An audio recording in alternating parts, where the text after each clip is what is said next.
Le son de votre ville, culture, sport, vie associative et bien plus encore, Aviron Podcast. Aviron Podcast. Aviron Podcast, bonjour à tous. Bonjour Maïdis Goriot.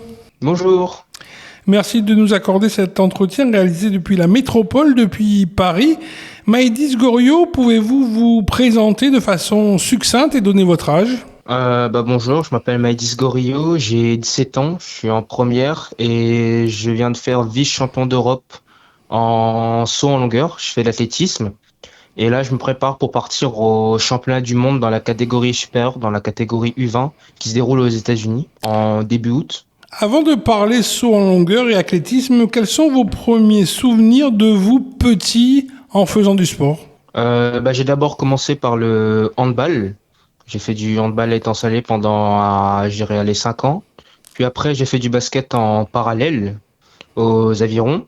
Et après, j'ai fini sur l'athlétisme, je dirais un peu avant de rentrer au collège. Et c'était vraiment pour vraiment toucher à tout, faire des sports un peu à droite, à gauche. Et je dirais, je me suis vraiment spécialisé en athlète à partir de la 4e. Alors dans le sport, vous excellez sur les sautoirs de saut en longueur. Pouvez-vous nous détailler ce parcours dans cette discipline ? Je dirais que la longueur, c'est venu vraiment par hasard. Parce que à la base, je venais toucher vraiment à tout. Je faisais plus du triple saut que de la longueur. Et au bout d'un moment, j'ai dit à mon coach que je voudrais arrêter le triple saut. Parce que ça me faisait un peu mal au genou. Et je voulais faire la longueur parce que c'était une épreuve qui m'attirait un peu plus. Et je me suis découvert cette épreuve au fur et à mesure des années. J'ai amélioré mes records et je me suis plu dedans. Et l'année dernière, j'ai fait 8 mètres, ce qui me classe comme le deuxième meilleur performeur mondial de tous les temps à 16 ans. Dernièrement, pour votre toute première sélection en équipe de France, vous avez signé une performance exceptionnelle en décrochant, vous l'avez dit, la médaille d'argent au championnat d'Europe U18 d'athlétisme dans l'épreuve du saut en longueur. Pouvez-vous nous raconter cette expérience ? C'était ma première sélection en équipe de France. L'année dernière, j'avais eu la possibilité de la faire, mais comme il y avait les Jeux des îles, je m'étais engagé sur cela. Et cette année, c'était vraiment une découverte de l'environnement au monde international. Et c'est vrai que j'étais arrivé favori par rapport à ce que j'avais fait cette année. Et franchement, je trouve que j'ai vraiment apprécié l'ambiance qu'il y avait et découvrir cette atmosphère de comment se déroulent les grands championnats. Et un championnat qui avait lieu où ? Ça avait lieu à Rieti, en Italie, c'est juste à côté de Rome.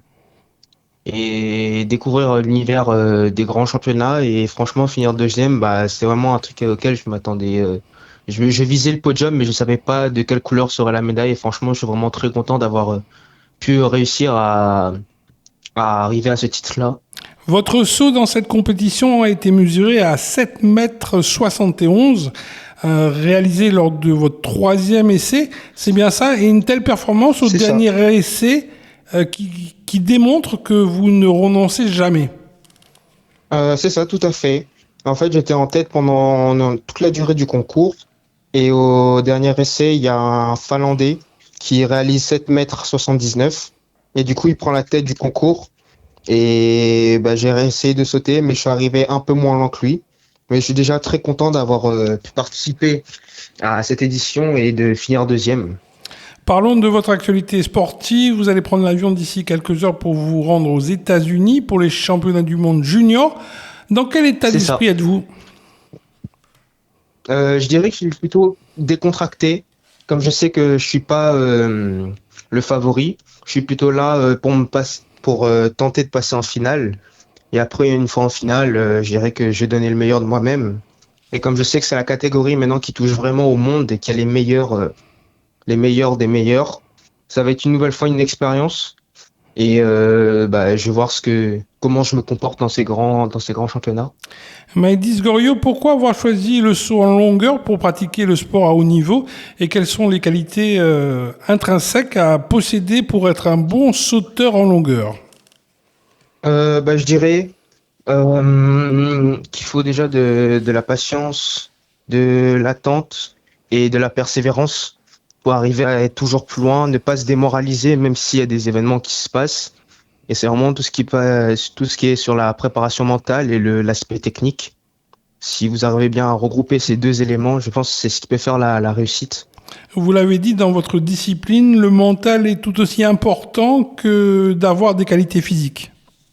C'est ça. Bah, je dirais que le mental, surtout à haut niveau, parce qu'on sait qu'on est attendu par beaucoup de personnes, il y a beaucoup d'ambiance, il y a de la pression qu'il peut avoir. Et quoi qu'il arrive, faut arriver à rester concentré sur nous et ce qu'on fait sur notre concours. Est-ce que dans cette discipline que vous pratiquez, le saut en longueur, vous avez une idole? Pas spécialement d'idole, je dirais plus mon idole à moi en athlétisme, c'est Usain Bolt, le sprinter jamaïcain, qui possède tous les records du monde sur 100 mètres, 200 mètres et le relais.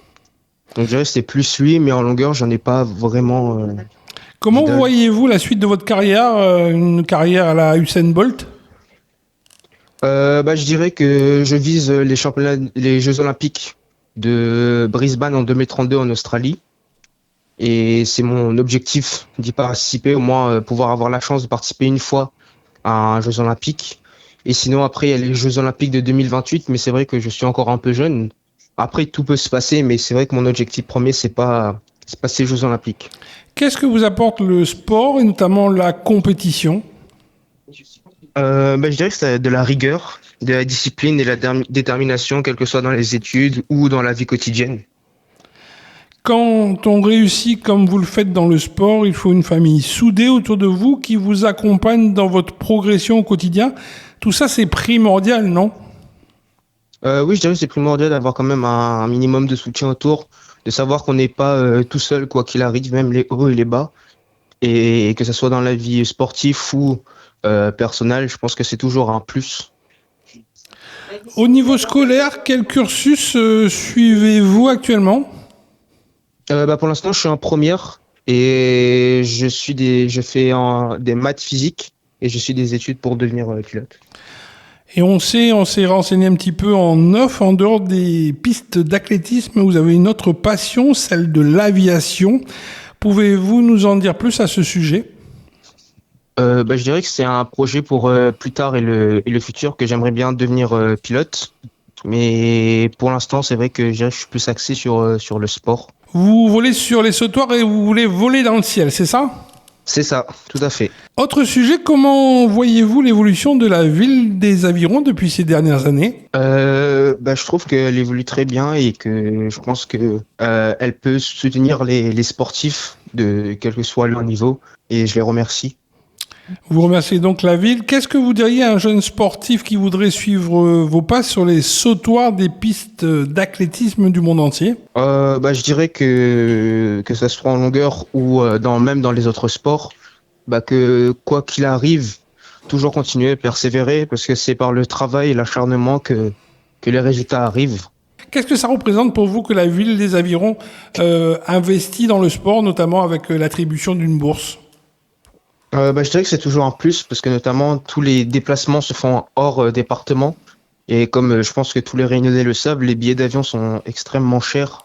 Et je pense que c'est toujours un plus, une aide d'avoir cet argent pour pouvoir bouger et faire des stages, que ce soit dans le monde entier ou même en France. On vous souhaite en tout cas bonne chance. Vraiment une dernière question. Quand vous partez aux États-Unis, vous êtes un sportif de haut niveau, vous souhaitez devenir pilote, la maîtrise de l'anglais, elle est importante, non? Bah oui, l'anglais c'est très important, même dans les compétitions internationales comme au championnat d'Europe où tout se déroule en anglais. Donc je pense qu'il faut un minimum de maîtrise de la langue. Et surtout dans tout ce qui est la compréhension, par exemple, s'il vous arrive un problème sur la piste, il faut savoir pouvoir l'expliquer sans trop de difficulté, que tout le monde puisse le comprendre. On va faire un petit test d'anglais pour vous mettre en appétit avant de fouler le sol américain. Vous allez me décrire la Réunion en langue anglaise. Virunian Island is a beautiful island when you have a lot of sea, beaches, and tree and forests where you can enjoy yourself all day long. This is a beautiful island and where I recommend you to go. Notre interview arrive presque à son terme. Vous aurez quelque chose à compléter ou des remerciements à adresser? Je dirais que je remercie mon club, donc le CSSDA, qui se situe à Saint-Denis, qui me soutient tout au long de mon parcours et de mon année, de mon staff médical, que ce soit kiné, ostéo ou autre, pour le suivi médical annuel, et mon coach mes différents coachs et ma famille qui me soutiennent. Merci Maëdis Gourouillot. Nos échanges se clôturent ici. Rendez-vous jeudi prochain pour une nouvelle rencontre à ce micro. Sur ce, à très bientôt et restez connectés sur toutes les plateformes numériques de la ville des Avirons.